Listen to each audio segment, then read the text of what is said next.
Welcome to BTS Academy. Today we will discuss about class 11 chapter 3 classification of elements and periodicity of in properties. Okay, so today we know there are more than 118 elements in our world and how they have been discovered, how they are being classified, we will discuss about in these terms, right? So first of all we will discuss about the evolution of the elements, মানে কেমন করে একটা elements আস্তে আস্তে ইভলিউট হলো, কিভাবে zero থেকে শুরু করে আজকে যেমন 118 এলিমেন্টস আছে আজকে আমাদের টোটাল ওয়ার্ল্ডে, সেগুলো কি করে ডিসকভার হলো এবং সেগুলোকে কিভাবে ক্লাসিফিকেশন করা হলো, ক্লাসিফিকেশন করার কারণ কি ছিল, কেন আমাদের দরকার ক্লাসিফিকেশন করা, আজকে আমরা সেই সব জিনিস নিয়ে ডিসকাস করবো। ঠিক আছে, তো প্রথম আজকে আমাদের topic the evolution of the elements.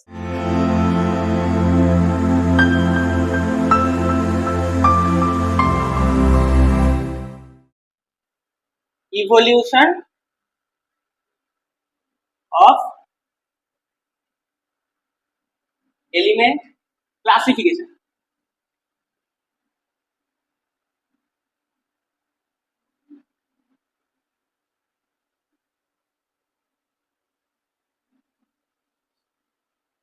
In 1789, there was a scientist Antonio Lavoisier who has proposed a theory that we need to classify the elements in such a way that we can found the element in a easy method. মানে আমাদের যে elements গুলো আছে সেই elements গুলোকে যখন আমরা দরকার তখন যাতে আমরা সেই জায়গায় এলিমেন্টস গুলোকে খুঁজে পেতে পারি, সেই জন্য এই ক্লাসিফিকেশনটা দরকার। ধরো তোমাদেরকে একটা নর্মাল এক্সাম্পল বলছি, ধরো তোমাদের কাছে একটা লাইব্রেরি আছে, লাইব্রেরিতে কি আছে, আমার কাছে 20,000টা বই আছে, 20,000টা বই আছে।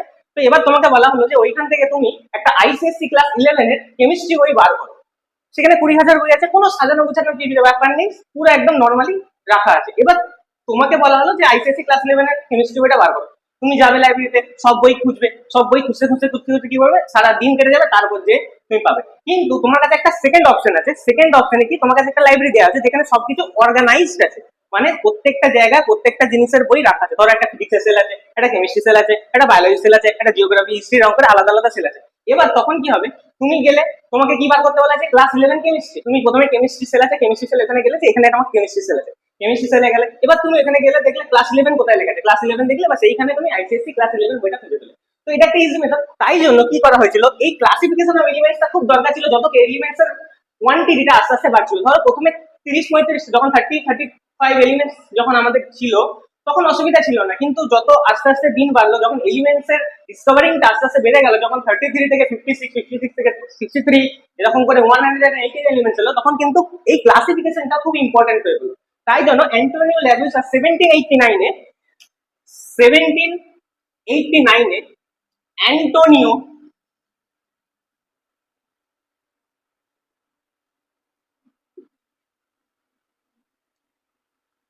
ল্যাভুইয়ার এই সায়েন্টিস্টটা ছিল, এই সায়েন্টিস্টটা প্রপোজ করেছিল যে আমাদের একটা পিরিয়ডিক ক্লাসিফিকেশন দরকার। তখন আমাদের এলিমেন্ট কটা ফাউন্ড হয়েছিল, এখানে আমি লিখছি element found, element discover till then, element discover. সেই টাইমে in 1789 near about 33 elements are discovered.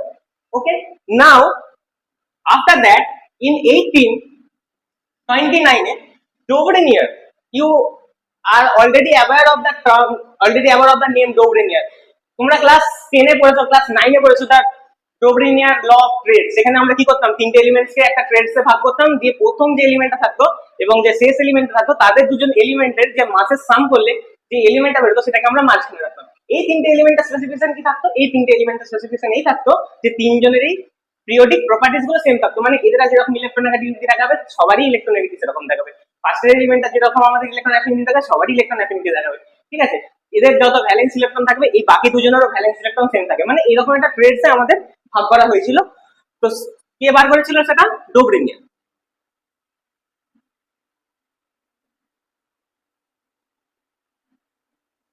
এ কি করেছিল, ল অফ ট্রাইডস in কত 1829.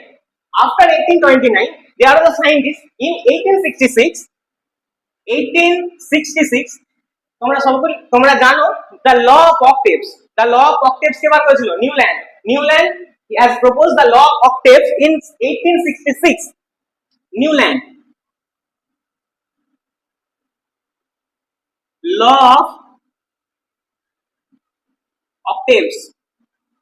নিউল্যান্ড ল অফ অক্টেভস কি বলেছিল যে আমাদের যেমন একটা সঙ্গীতের সুর থাকে সা থেকে উপর সা পর্যন্ত, মানে সা রে গা মা পা ধা নি সা, তো এই যে আটটা আমার স্বর, মানে এরকম করে যদি এলিমেন্টকে আমরা আট increasing atomic mass, the point is to be noted, increasing atomic mass, increasing atomic মাসে যদি আমি এই আটটা এলিমেন্টকে পরপর রাখি, তো আটটা এলিমেন্ট পরে যে 9 নম্বর এলিমেন্ট আসবে, it will show the same periodic properties as compared to the first element, right?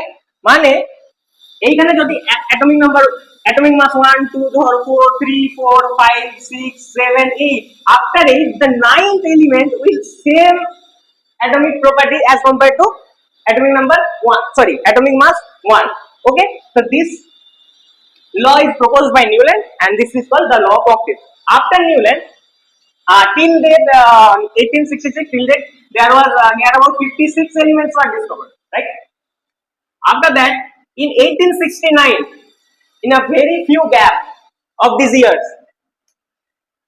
a scientist, a Russian scientist, Mendeleev came over there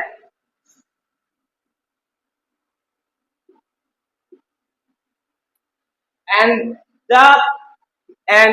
Mendeleev saw a new periodic property, periodic functions.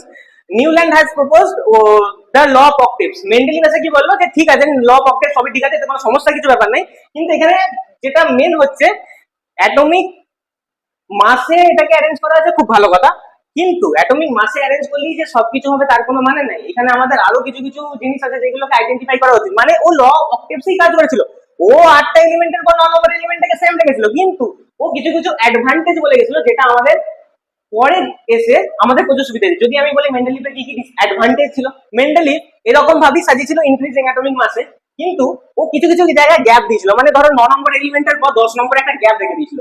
কেন 10 নম্বরে gap রেখেছিল? কারণ সেই সময় ওই এলিমেন্টটা discover হয়নি। ও বলেছিল যে এইখানে এমন একটা এলিমেন্ট আসবে যার পিরিয়ডিক ফাংশনস এই 2 নম্বর এলিমেন্টের মতনই হবে, কিন্তু সেই টাইমে ডিসকভার হয়নি, তো তার জন্য সে ব্ল্যাঙ্ক রেখে গেছিল। এবং এইরকম করে সাজিয়ে অনেক ব্ল্যাঙ্ক রেখে গেছিল, যে ব্ল্যাঙ্ক গুলো আমরা পরে ফিল করতে পেরেছি, পরে আমরা সেই ডিসকভার করতে পেরেছি। এবং ও ব্ল্যাঙ্কে কি এলিমেন্ট আসবে, সেই এলিমেন্টের পিরিয়ডিক প্রপার্টিজ কেমন হবে, ইলেকট্রোনেগেটিভিটি কি রকম হবে, তার ভ্যালেন্স ইলেকট্রন কত হবে, নিয়ার অ্যাবাউট অ্যাটমিক মাস কত হবে, ও মোটামুটি একটা এস্টিমেটে কিন্তু একদম একদম এক্সাক্ট মোটামুটি বলে দিয়ে গেছিল। তো মেন্ডেলিভকে ওই জন্য আমরা একটা মানে ইভলিউশন বলি, যে মেন্ডেলিভ এসেছিল একটা পিরিয়ডিক প্রপার্টিজের পুরো একটা ইভলিউশন নিয়ে। তো মেন্ডেলিভ প্রচুর কাজ করেছিল। এই মেন্ডেলিভের সময় নিয়ার অ্যাবাউট 63 এলিমেন্টস ডিসকভার হয়েছিল।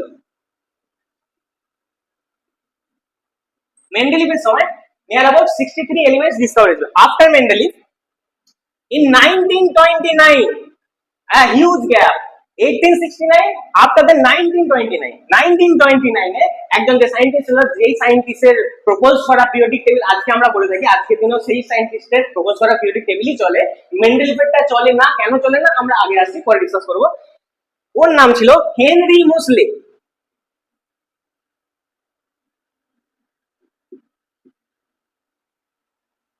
হেনরি মুসলে এলো 1929 এবং 1929 হেনরি মুসলে এসে বললো যে মেন্ডেলিভ যা বলেছিল আর একটু ভুল কথা বলেছে, বাজে কথাই সব, ঠিক আছে। কারণ এই পিরিয়ডিক যে ফাংশন, মেন্ডেলিভ কি বলেছিল, দ্য অ্যাটমিক মাসেস আর the periodic properties of the elements, but Henry Moseley এসে বললো না, the atomic numbers not atomic mass, atomic numbers will be the periodic properties of the element. ঠিক আছে, তাহলে হেনরি মুসলে এসে বললো যে atomic number of the periodic properties of the element. কেন বলেছিল, কিভাবে বলেছিল, কিসের জন্য বলেছিল, এটা কি হয়েছিল না হয়েছিল, আমরা এই জিনিসটা নেক্সট ডিসকাশনে এসে আমরা করবো, ঠিক আছে। তাহলে 1789 এ অ্যান্টোনিও ল্যাভোইসিয়ার যখন 33 এলিমেন্টস ডিসকভার হয়েছিল, 1829 এ ডবলিনের এলো triads, the law of triads নিয়ে, 1866 এ নিউল্যান্ড এলো দ্য ল অফ অক্টেভস নিয়ে, 1869 এ মেন্ডেলিভ এলো দ্য রাশিয়ান সায়েন্টিস্ট। এটা খুব বড় নাম মেন্ডেলিভ। মেন্ডেলিভের চর্চা আমরা সারা জীবন করে থাকি, কারণ মেন্ডেলিভ যদি এইখানে এত কিছু না বলে যেত তাহলে হয়তো হেনরি মুসলে এত কিছু করতে পারতো না, এটা আমরা দেখবো। তো মেন্ডেলিভ এসেছিল তখন নিয়ার অ্যাবাউট 63 এলিমেন্টস ডিসকভার হয়েছিল মোটামুটি। In 1929 this scientist Henry Moseley is a English scientist. Okay, this is a English scientist. এ এসেছিল, এসে বললো যে এরকম এরকম ব্যাপার, আলাদা মেন্ডেলিভ লটাকে একটুখানি ইন্টারচেঞ্জ করে দিল। কেন করে দিল এবার নেক্সট আমরা সেটাতেই আসবো।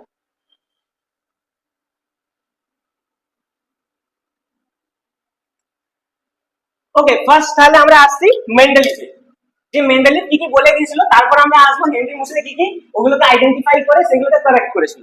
মেন্ডেলিভ।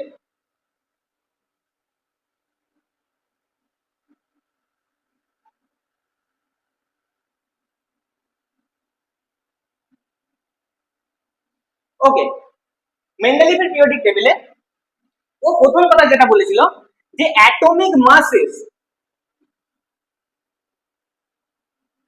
আর দি পিরিয়ডিক প্রপার্টিজ।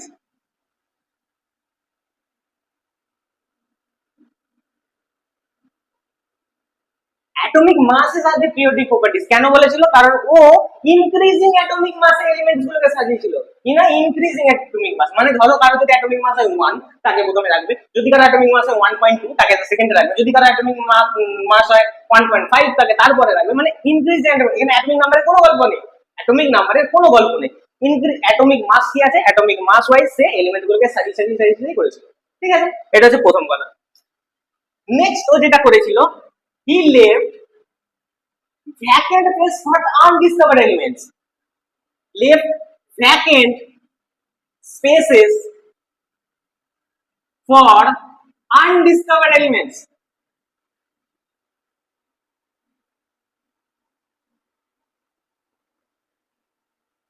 মানে ধরো তখন যখন মেন্ডেলিভ এসেছিল নিয়ার অ্যাবাউট 56 এলিমেন্টস আসছিল, তো ধরো তো এখন তো আমাদের 118 এলিমেন্টস আছে, ঠিক আছে, তো তখন ধরো অনেক, তখন আর ইয়েট টু বি ডিসকভার ছিল, মানে ডিসকভার হয়নি তখন।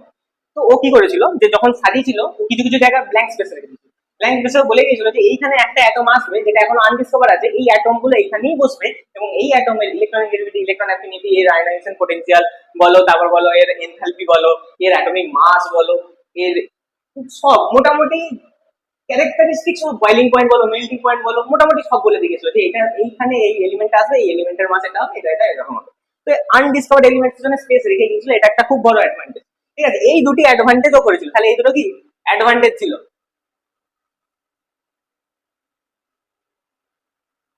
কিন্তু এই অ্যাডভান্টেজটা যে কিভাবে ডিসঅ্যাডভান্টেজে বদলে গেল, ফার্স্ট অ্যাটমিক মাস আর the periodic properties of than element, এটা আমি যখন হেনরি মোসলে পড়াবো তখন বলবো এটা কিভাবে ভুল প্রমাণিত হয়েছিল, কিভাবে ভুল প্রুভ হয়েছিল। বাট এই যে লেফট ভ্যাকেন্ট স্পেস এটাও খুব ভালো কথা, কিন্তু অ্যাটমিক মাসের ইনক্রিজিং অর্ডারে যখন সে সাজিয়েছিল কিছু কিছু জায়গায় একটা মাইনর ভুল করে দিয়েছিল। ও কি করেছিল, ধরো দুটো জিনিসে, একটা কোবাল্ট নিকেলে আছে আর একটা আই থিঙ্ক অ্যালুমিনিয়াম আর ফসফরাস। ঠিক, কোবাল্টের অ্যাটমিক মাস নিকেলের থেকে বেশি, অথচ দেন অলসো কোবাল্টকে নিকেলের আগে রাখা হয়েছিল কারণ কোবাল্টের উপরে যে ছিল তার অ্যাটমিক প্রপার্টিজ গুলো, পিরিয়ডিক প্রপার্টিজ গুলো কোবাল্টের সাথে মিশছে, একদম সেম, মোটামুটি সেম হচ্ছিল, তাই জন্য কোবাল্টের অ্যাটমিক মাসটাকে অতটা বেশি গুরুত্ব দেয়নি। কোবাল্টের অ্যাটমিক মাস একটু বেশি ছিল নিকেলের থেকে, তা সত্ত্বেও কোবাল্টকে আগে রাখা হয়েছিল, কিন্তু প্রথমেই ও বলে দিয়েছিল অ্যাটমিক মাসের সাথে periodic properties of the element. যদি তাই হয়ে থাকে তাহলে কেন সে কোবাল্টকে আগে রাখলো? শুধুমাত্র একটা অ্যারেঞ্জমেন্টের জন্য। এইখানে অ্যালুমিনিয়াম আর ফসফরাসের সেম জিনিস, সরি অ্যালুমিনিয়াম আর ফসফরাস নয়, সিলিকন, সিলিকন আর অ্যালুমিনিয়াম, ওকে সরি, সিলিকন আর অ্যালুমিনিয়ামের সেম জিনিস। কিছু কিছু জায়গায় দেখা গিয়েছিল যে অ্যালুমিনিয়ামের অ্যাটমিক মাস সিলিকনের থেকে কম, তবুও অ্যালুমিনিয়ামকে কেন সে আগে রেখেছিল? ঠিক আছে, তো কিছু কিছু এই জিনিসগুলো ও ভুল করেছিল, যেটা ইয়েট টু বি কারেক্টেড। তো এই জিনিসগুলো ডিসঅ্যাডভান্টেজ ছিল। এবার যদি এটা একটা ডিসঅ্যাডভান্টেজ হলো, এটা কি হলো, একটা ডিসঅ্যাডভান্টেজ হলো যে ইনক্রিজিং অ্যাটমিক মাসে আমি পিরিয়ডিক প্রপার্টিজ বলছি, অথচ আমি ইনক্রিজিং অ্যাটমিক মাসে অর্ডারের সাথে ছিল কেন না, পিরিয়ডিক প্রপার্টির সাথে ম্যাচ করে তার জন্য। তো এটা একটা ডিসঅ্যাডভান্টেজ। নেক্সট ডিসঅ্যাডভান্টেজ যেটা ছিল যে সেই টাইমে না আইসোটোপস এর কনসেপ্টটা খুব একটা আসে। এখন আমরা সকলেই জানি আইসোটোপস কি। আইসোটোপস কি, যাদের অ্যাটমিক নাম্বার সেম থাকে but they are different in atomic mass. যদি তুমি হাইড্রোজেনের কথা বলো তাহলে হাইড্রোজেনের আইসোটোপ তিনটে, atomic number 1 1 1, but atomic number, atomic mass এখানে একজনের 1, এটা 2, এটা 3।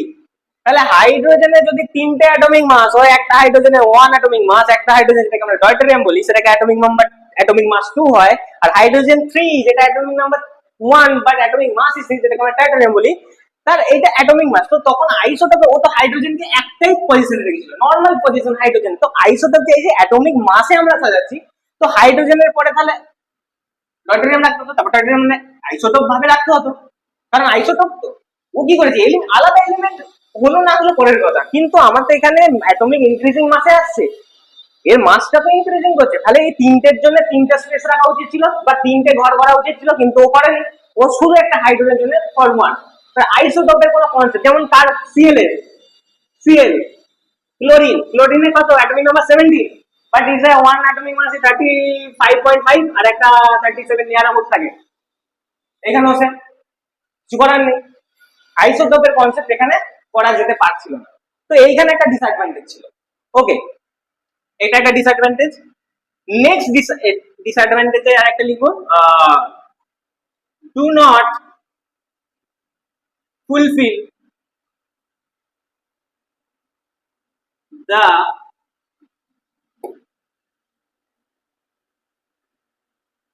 concept of isotopes। আর 3 নম্বর একটা ছোটখাটো জিনিস, 3 নম্বর যে ডিসঅ্যাডভান্টেজ হয়েছিল, যেটা মোটামুটি কেউই করতে পারে না, বাদ দাও, কনসেপ্ট অফ আইসোটোপ ফুলফিল করতে পারলো না, আইসোটোপের কনসেপ্ট ফুলফিল করতে পারেনি, এটা একটা ডিসঅ্যাডভান্টেজ। 3 নম্বর ডিসঅ্যাডভান্টেজ এটা ছিল যে হাইড্রোজেনের পজিশন, তোমরা সকলেই জানো হাইড্রোজেন অ্যাটমিক নাম্বার 1, বাট আচ্ছা প্রথম কথা বলো, হাইড্রোজেনের সেল কটা, একটা সেল একটা ইলেকট্রন মানে 1s, হাইড্রোজেনের ইলেকট্রনিক কনফিগারেশন কত 1s1, তাই তো, হাইড্রোজেনের ইলেকট্রনিক কনফিগারেশন 1s1, তাহলে কি লাস্ট সেলে একটা ইলেকট্রন, মানে একটা ইলেকট্রন পেলে সেল কমপ্লিট, আবার একটা ইলেকট্রন ছেড়ে গেলে পুরো সেল ভ্যাকেন্ট, মানে এখানে দুটি পসিবিলিটিস, যে একটা ইলেকট্রন যদি পেয়ে যায় তাহলে সেল কমপ্লিট, তাহলে হাইলি ইলেকট্রোনেগেটিভিটি শো করতে পারে, যেমন ফ্লুরিন আমরা কি জানি, ফ্লুরিন অ্যাটমিক নাম্বার কত 9, এ কি হয় 1s2 2s2 2p5, সেম দেখো একটা ইলেকট্রন পেয়ে গেলে কিন্তু একটা ইলেকট্রন পেয়ে গেলে কিন্তু এটা 2p6 হয়ে যাবে, 6 হলে কি হবে সেল কমপ্লিট হয়ে যাবে, তাই জন্য এর ইলেকট্রোনেগেটিভিটি প্রচুর বেশি, ঠিক, তাহলে হাইড্রোজেনেরও তো একটা ইলেকট্রন পেলে সেল কমপ্লিট হয়ে যাবে, তাহলে এরও ইলেকট্রোনেগেটিভিটি প্রচুর হওয়া উচিত ছিল, মানে এটাকে আমরা গ্রুপ 17 আসছে আস্তে আস্তে, কি ব্যাপারটা বলছি, মানে যাদের ইলেকট্রোনেগেটিভিটি বেশি, যেমন ক্লোরিন অ্যাটমিক নাম্বার 17 এর কি হয় 1s2 2s2 2p6 3s2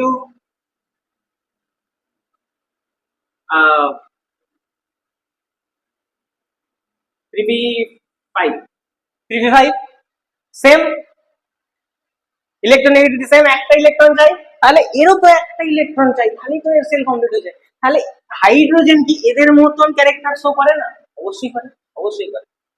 next আবার যদি আমি অন্য পয়েন্টে যে যদি সোডিয়ামকে দেখি অ্যাটমিক নাম্বার 11, তাহলে ও কি করছে 1s2 2s2 2p6 3s1 last configuration 1, একটা ইলেকট্রন ছেড়ে দাও ওর সেল কমপ্লিট, মানে এ কি করবে একদম লো ইলেকট্রোনেগেটিভিটি শো করবে, একদম লো মেটালিক ক্যারেক্টার শো করবে। তারপর potassium atomic number 19, same 1s2 2s2 2p6 3s2 3p6 4s1, কত হলো 4 6 10 12 18 19, অ্যাটমিক নাম্বার 19, 4s1 1 1, তাহলে দেখো লাস্ট সেলে একটা করে ইলেকট্রন, তাহলে এই হাইড্রোজেনটা কি এর মতন ক্যারেক্টার শো করতে পারে না, আবার এর মতন ক্যারেক্টার শো করতে পারে, বাট এরা তো একদম আলাদা, এর ইলেকট্রোনেগেটিভিটি সবথেকে বেশি হয়, এদের ইলেকট্রোনেগেটিভিটি একদম কম, এরা মেটালিক, এরা নন মেটালিক ক্যারেক্টার শো করে, এরা মেটালিক ক্যারেক্টার শো করে, তো টোটালি ডিফারেন্ট, তো হাইড্রোজেনকে পজিশন করতে পারলো না, যে হাইড্রোজেনকে এদের সাথে রাখবো না এদের সাথে রাখবো, সমস্যা, তো হাইড্রোজেনের পজিশন এ কিন্তু ডিফাইন করতে পারেনি, could not define the position of hydrogen, ঠিক বোঝা গেল, তাহলে কি করতে পারলো না, প্রথম ডিসঅ্যাডভান্টেজ কি ছিল, কোবাল্ট নিকেল আর সিলিকন অ্যালুমিনিয়ামের মধ্যে অ্যাটমিক নাম্বার এদিকে ওদিকে হয়ে গেছিল, অ্যাটমিক নাম্বার বেশি থাকা সত্ত্বেও দেখা কেন আগে রাখা হয়েছিল, এটা প্রথম ডিসঅ্যাডভান্টেজ ছিল, যেহেতু ও বলেছিল অ্যাটমিক মাস আর the periodic properties of the elements. Next disadvantage কি ছিল, do not fulfil the concept of isotope, isotopes কি একটা সেম অ্যাটমিক নাম্বারে অনেক ধরনের অ্যাটমিক মাস হয়, তো সেম যদি অনেক ধরনের অ্যাটমিক মাস হয় তো তাদের জন্য একটা স্পেস রাখা হচ্ছে, যদি অ্যাটমিক মাসই আমার পিরিয়ডিক প্রপার্টিজ হয় তাদের জন্য একটা আলাদা আলাদা স্পেস রাখা হচ্ছে। সেকেন্ড ডিসঅ্যাডভান্টেজ এটা হলো। থার্ড ডিসঅ্যাডভান্টেজ হলো could not define the position of hydrogen, হাইড্রোজেনকে এদের সাথে রাখবে না এদের সাথে রাখবে না কোথায় রাখবে, একদম বার করতে পারে না, ঠিক এইগুলো ছিল আমার মেন্টালি পিরিয়ডিক টেবিলে কিছু অ্যাডভান্টেজ, যে একটা স্পেস লেফট করে গেছিল ফর আনডিসকভার্ড এলিমেন্টস, আর এতগুলো ছিল ডিসঅ্যাডভান্টেজ। ঠিক আছে, এবার আমরা আসবো the most discuss topic, Henry Moseley's periodic table, যেটা আমরা আজও করে থাকি, যেটা যেটা তোমাদের বইতে আছে সেটাই, যেটা তোমাদের বুকসে আছে, যেটা তোমাদের ছবি সবসময় দেখতে পাও, সেটাই হচ্ছে হেনরি মুসলেস পিরিয়ডিক টেবিল এখন নর্মাল এরাতে। Okay, next, Henry Moseley's periodic table.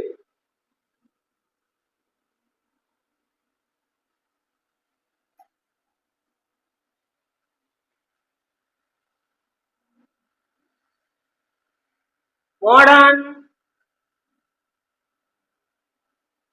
Periodic table.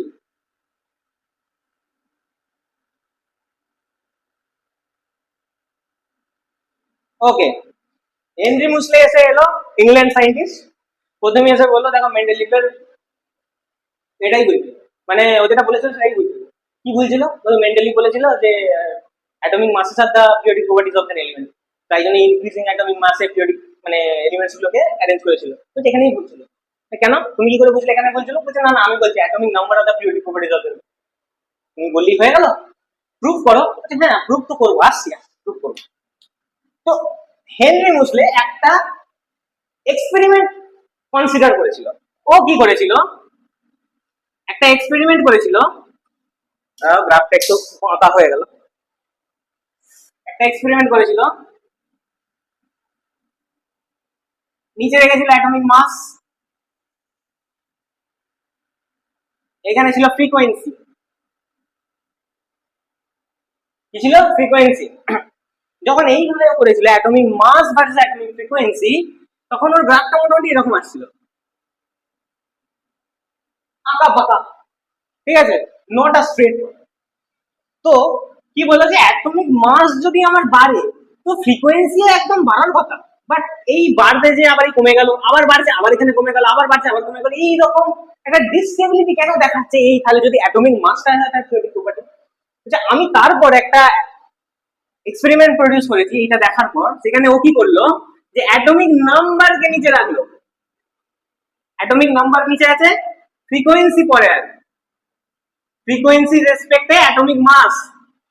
তখন দেখলো he is getting a pure elevated straight line. তো বললো দেখো অ্যাটমিক নাম্বার যদি এবারে ফ্রিকোয়েন্সি গ্রাফ একদম স্ট্রেট, কোনো চিহ্ন নাই ডেভিয়েশনের, কিন্তু অ্যাটমিক মাসেতে প্রচুর ডেভিয়েশন দেখাচ্ছে।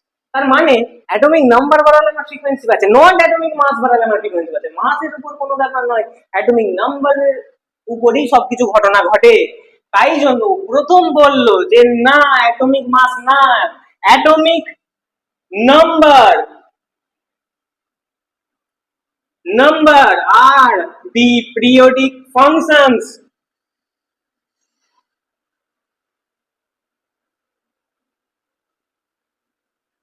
of elements. क्या বোঝা গেল? atomic number of the periodic function of the elements কি করে এলো যে atomic mass versus frequency graph is not stable, is not stable। দেখো অনেক জায়গায় ডেভিয়েশন আছে, অ্যাটমিক মাস বাড়াচ্ছে, এখানে দেখো ফ্রিকোয়েন্সিটা লো হয়ে যাচ্ছে, আবার অ্যাটমিক মাস বাড়াচ্ছে তো ফ্রিকোয়েন্সি বাড়ছে, আবার এখানে ডেভিয়েট করে যাচ্ছে, এরকম একটা আনস্টেবল একটা গ্রাফ পাচ্ছিল। কিন্তু যখনই অ্যাটমিক নাম্বার ভার্সেস ফ্রিকোয়েন্সি হলো একটা স্ট্রেট লাইন আমরা পারলো, সেইখান থেকে ও বললো যে I am proposing the law that is atomic number of the periodic functions of the elements. প্রথম কথা এটা বললো, যদি atomic number of the periodic properties of the elements হতে পারে, তাহলে যে আইসোটোপের কনসেপ্টটা ওটা টোটালি চলে গেল। কারণ আইসোটোপ মানে কি? Same atomic number having higher atomic masses, মানে হাইড্রোজেন 1 অ্যাটমিক মাস হতে পারে, হাইড্রোজেন 2 অ্যাটমিক মাস হতে পারে, হাইড্রোজেন 3 অ্যাটমিক মাস হতে পারে, but common is the thing that is all the hydrogens of atomic mass 1, 2 and 3 they have all atomic number 1. Atomic number is 1 of all that hydrogen species, right? তাহলে আইসোটোপের concept চলে গেল, কারণ সবার atomic number 1।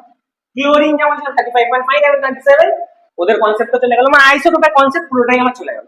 তো ও বার করলো এই জিনিসটা, ঠিক আছে? আচ্ছা, নেক্সট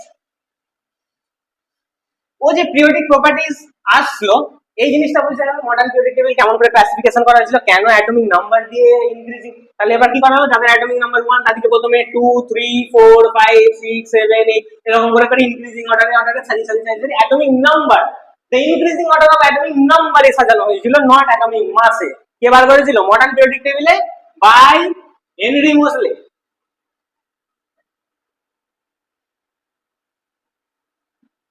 হ্যালো, ঠিক আছে। এবার আমি আসবো আস্তে আস্তে পিরিয়ডিক টেবিলে।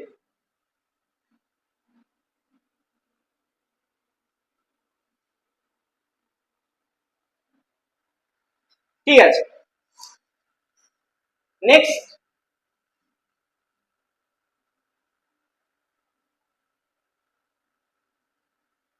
পিরিয়ডিক টেবিলের কিছু কিছু ইম্পর্টেন্ট টপিকস আছে যেগুলো আলোচনা করা খুব দরকার। যেমন যত তুমি নিচের দিকে আসবে, আমাদের প্রথমে পিরিয়ডিক টেবিলটা মোটামুটি দেখতে কেমন হয় আমি তোমাদেরকে বলে দিই। এরকম কিছু ধরো ঘর থাকবে,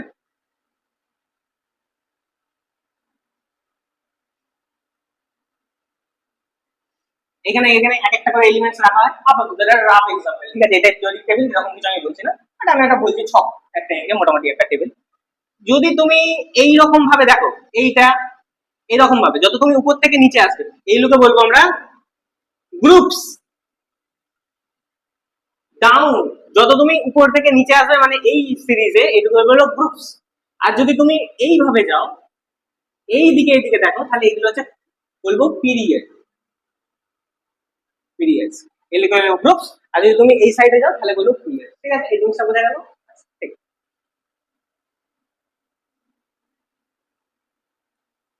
আমাদের পিরিয়ডিক টেবিলে কটা টোটাল গ্রুপ আছে? গ্রুপ আমাদের টোটাল আছে 18টা। কটা পিরিয়ড আছে? পিরিয়ড আছে তোরা 7টা। ঠিক, আচ্ছা। এবার এই জিনিসগুলোকে আমরা আসবো একটা কিছু একটা করে ক্লাসিফিকেশন করব, যে এদের মধ্যে কি সিমিলারিটি আছে, কিভাবে বুঝবো এটা গ্রুপ আর পিরিয়ডস এর মধ্যে কি কি ম্যাচ আছে, কি কি করে। যদি অ্যাক্রস দা গ্রুপে আসো বা ডাউন দা গ্রুপে আসো, যদি তুমি গ্রুপ হিসেবে বলো, যদি তুমি বলো গ্রুপস, তাহলে গ্রুপস এর একটা গ্রুপে ধরো, যেমন আমি ছকটা কেটেছিলাম, এটা ধরো ছোট করে একটা ছক কেটে দিচ্ছি, তাহলে এইটা একটা গ্রুপ। তাহলে ধরো এখানে অ্যাটমিক নাম্বার 1 2 3 4 5 6 7 8 9 10 11 12, এটা রাফ एग्जांपल, ঠিক আছে? ঠিক আছে, 12টা এলিমেন্টস দিয়েছি এখানে এই ছকটাতে, এই টেবিলটাতে। এবার আমি বলছি এটা একটা, এটা তাহলে গ্রুপ 1, এটা হচ্ছে গ্রুপ 1, এটা হচ্ছে গ্রুপ 2, এটা হচ্ছে গ্রুপ 3, এটা হচ্ছে গ্রুপ 4। আর যদি পিরিয়ডের কথা বলি, এটা হচ্ছে পিরিয়ড 1, এটা হচ্ছে পিরিয়ড, সরি, এটা হচ্ছে পিরিয়ড 1, এটা হচ্ছে 2, এটা 3। বোঝা গেল? এটা কি গ্রুপ, এটাকে বলবো পিরিয়ড, এটা গ্রুপ। আচ্ছা, কি করে বুঝবো কি এদের মধ্যে কি কি আছে? যদি তুমি বলো গ্রুপে, তাহলে অ্যাটমিক নাম্বার 1 গ্রুপে আছে একই, atomic number 5, atomic number 9। Atomic number 1, 5 and 9 is belong to a same group, that is group number 1. Group number এখানে পিরিয়ডিক টেবিলের সাথে আমি কিছু বলছি না, এখানে জাস্ট আমি একটা রাফ এক্সাম্পল দিয়ে পড়াচ্ছি যে কি রকম ভাবে আমরা ক্লাসিফাই করি। তাহলে গ্রুপ 1 এ ধরো তোমার 1, 5 and 9 এলিমেন্টস, তিনটে এলিমেন্টস করে গ্রুপ 1 এ, মানে এদের মধ্যে এই তিনটে অ্যাটমের মধ্যে same number of valence electron থাকবে। গ্রুপ 1 এর মধ্যে atomic number 1, 5, 9, they 3 all have the same number of valence electron in their cells, right? যদি তুমি বলো গ্রুপস এর কথা, যদি তুমি বলো পিরিয়ডস এর কথা, আচ্ছা নেক্সট আমি বলে দিই, যদি তুমি বলো পিরিয়ডস এর কথা, এই যে পিরিয়ডস এ পারলে কি হয়, ধরো এই পিরিয়ডে, ধরো পিরিয়ড 3, এটা আমি কি বলবো, ধরো পিরিয়ড 3, তাহলে 9 10 11 12 এটা হচ্ছে সেম পিরিয়ড। তাহলে পিরিয়ড 3 তে আমার অ্যাটমিক নাম্বার 9 10 11 12, এদের কি আছে same number of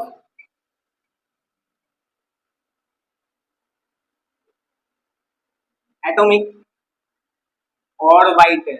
I am talking about atomic orbital, not atomic cell. There is a difference between orbital and cell. I am coming later. Okay, same number of atomic orbital.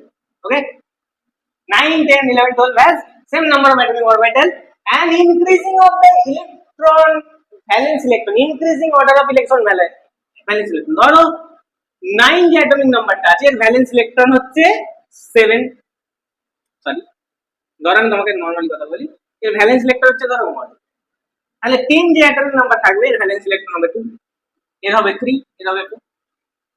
বোঝা গেল? তাহলে valence ইলেকট্রনের কিন্তু increasing হবে, ঠিক আছে? যত আমি অ্যাক্রস মানে লেফট টু রাইট যাবো, অ্যাক্রস দ্য পিরিয়ড যাবো, তবে কিন্তু ভ্যালেন্স ইলেকট্রন আমার একটা একটা একটা একটা করে বাড়বে।